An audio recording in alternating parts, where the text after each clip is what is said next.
kamfani ne. Kudin kamfani ne.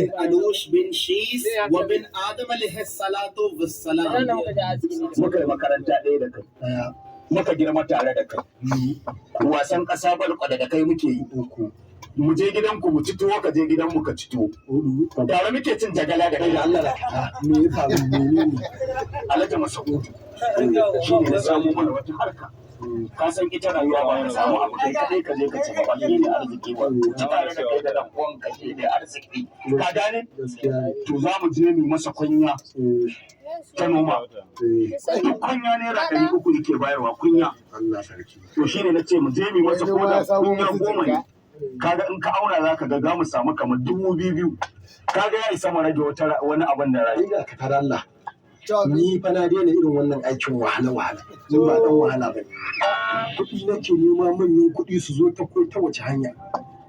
Miliyoyi, biliyoyi, daloli su zo kawai in kashe. Ma ka kana wannan lissafin 2,000 wani wahalan banza wahala.